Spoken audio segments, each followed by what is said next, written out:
las contradicciones del discurso económico opositor. El debate relacionado con la aprobación del paquete fiscal, especialmente lo vinculado a los ingresos públicos, evidenció una oposición atrapada en sus contradicciones económicas históricas. Les escuchamos decir que, para sostener el gasto social, la obra pública, las necesidades cotidianas, debe haber una reforma fiscal, es decir, un aumento general de impuestos, tal como lo han dicho en cada sexenio. Sin embargo, al mismo tiempo, les oímos demandar que bajen las tasas de los impuestos, específicamente el IVA y el impuesto sobre la renta. Es decir, por un lado proponen alzar impuestos para aumentar los ingresos y por otro lado plantean bajar impuestos, lo que disminuiría los ingresos. Pero no es la única contradicción. La oposición también ha dicho en días recientes, al mismo tiempo, en los mismos discursos y documentos, que hay que disminuir impuestos y subir las participaciones a los estados, o sea, tener menos ingresos pero más gastos simultáneamente.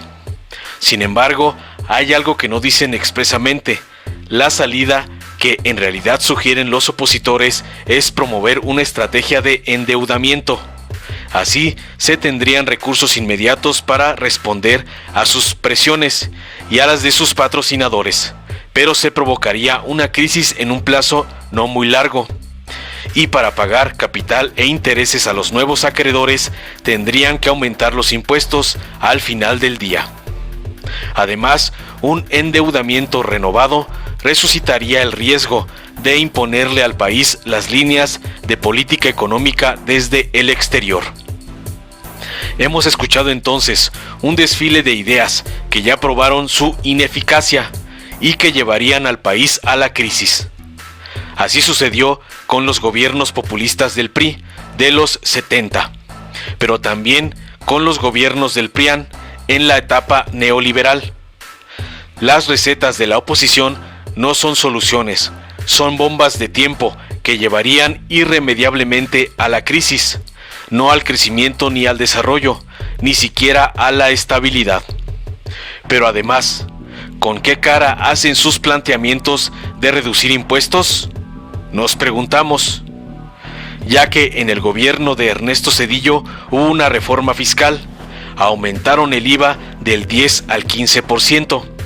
Con Vicente Fox hubo una reforma fiscal, querían ponerle IVA a medicinas y alimentos, no pudieron porque la gente lo impidió, pero aumentaron el ISR y crearon otros impuestos.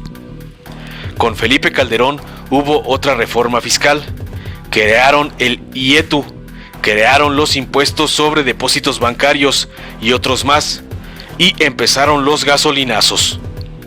Con Enrique Peña Nieto hicieron otra reforma fiscal y aumentaron los impuestos, especialmente contra las clases medias, eliminando el viejo régimen de pequeño contribuyente, y continuaron los gasolinazos. Y al mismo tiempo, estos gobiernos incrementaron el endeudamiento del país. Fueron 4 sexenios de aumentar impuestos y endeudamiento, y ni así resolvieron problemas fundamentales. En contraste, la estrategia planteada por el gobierno actual es sensata. Hay estabilidad de los indicadores macroeconómicos, inflación, paridad peso-dólar, déficit interno, deuda, ingresos y otros. Se plantea tener más ingresos, pero no a costa de endeudamiento, ni de nuevos impuestos o incremento en términos reales de los existentes. La estrategia se basa en mayor eficacia fiscal, gracias en parte a la eliminación de la condonación fiscal y la penalización de la facturación falsa. Los grandes contribuyentes ya están pagando los impuestos que les corresponden. Se propone que sigan avanzando las políticas sociales y las grandes obras públicas, pero sin pegarle al sector productivo y al consumo a través de nuevas cargas fiscales. Por eso, el paquete fiscal es un acierto. No hay nuevos impuestos ni estrategias de nuevos endeudamientos. En cambio, se garantiza la disciplina en el gasto, así como la protección de la política social y la inversión en obra pública, y la certidumbre fiscal para empresas y consumidores. Informó Mr. Politicón. Nos vemos el próximo video. Palabra al senador Martí Batres para hablar a favor del grupo parlamentario de Morena.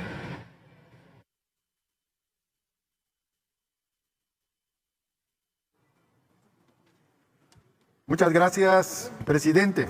¿Se escucha bien? Gracias, porque luego no se oye bien por las protecciones. Escucho el discurso de la oposición y la única coherencia que encuentro es que se opone, pero se opone sin congruencia alguna. Hay un discurso esquizofrénico en la oposición.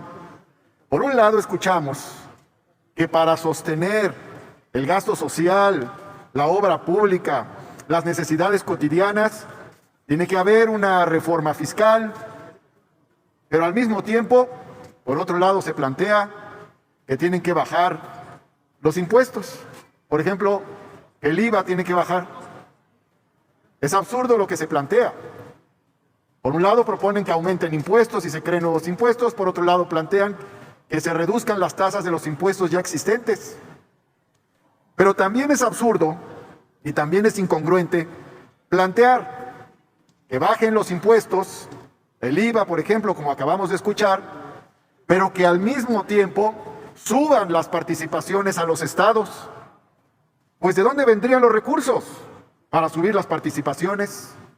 Si bajan los impuestos, habría menos ingresos públicos, y si con menos ingresos públicos se tienen que aumentar las participaciones, como se plantea, ¿de dónde saldrían los recursos? No lo dicen explícitamente, no lo dicen expresamente, pero lo que plantean es una estrategia de endeudamiento. Es una estrategia de endeudamiento como en los años 70 y que después venga la crisis y todo estalle. No es traer una solución, es venir a plantar una bomba de tiempo, porque evidentemente un nuevo endeudamiento se tendrá que pagar en algún momento. Yo creo que el plan que plantea el gobierno es un buen plan y los resultados que ha tenido son buenos. Ha mantenido la coherencia de su discurso y ha mantenido el control económico a pesar de que estamos viviendo una grave crisis mundial. Nos hablan de lecciones, pero no las encontramos en la historia. Por ejemplo, con Zedillo hubo una reforma fiscal, aumentaron el IVA del 10 al 15%. Con Fox hubo una reforma fiscal, querían ponerle IVA a medicinas y alimentos, no pudieron, porque nosotros luchamos en contra de eso, pero aumentaron y crearon otros impuestos. Con Calderón hubo otra reforma fiscal, crearon el YETU, crearon los impuestos sobre depósitos bancarios y otros más. Con Peña Nieto hicieron otra reforma fiscal y aumentaron los impuestos especialmente contra las clases medias y eliminaron el viejo régimen de pequeño contribuyente. Pues bueno, aquí van 4 sexenios consecutivos con sus reformas fiscales y al mismo tiempo, paralelamente, creció el endeudamiento. Y no vimos que hayan resuelto problemas fundamentales. La estrategia del gobierno se ha planteado, sí, tener más ingresos para hacer más política social y más obra pública, pero no a costa de endeudamiento ni de aumentar los impuestos. La estrategia se ha basado en una mayor eficacia fiscal y en instrumentos que aquí nosotros hemos aprobado, como eliminar la condonación fiscal, como penalizar la facturación falsa. Por eso el gobierno, en plena crisis económica mundial, tiene más ingresos. Y como lo dije el otro día, especialmente de los altos contribuyentes que no pagaban impuestos y ahora sí están pagando. ¿Qué quiere decir? Que el gobierno no está creando nuevos impuestos, nuevas cargas, como se hizo en los sexenios anteriores, sino que con los impuestos existentes hay mayor eficacia. Se está ampliando la base gravable con los impuestos que ya existen actualmente. Eso es un éxito del gobierno, es un éxito hacendario. Se han mantenido las políticas sociales, incluso han avanzado. Y además, por otro lado, se ha mantenido la firmeza del gobierno para realizar las grandes obras públicas Concluya su participación, senador. que se propuso desde el principio. Por eso, considero que debe aprobarse este paquete, sin nuevos impuestos, sin aumento en los impuestos y manteniendo la disciplina en el gasto y particularmente protegiendo el gasto social y el gasto en la obra pública. Por eso es un buen paquete y vamos a votar a favor. Gracias. Si te gustó, dale like, compártelo, suscríbete y activa la campanita para recibir las notificaciones de nuestro canal.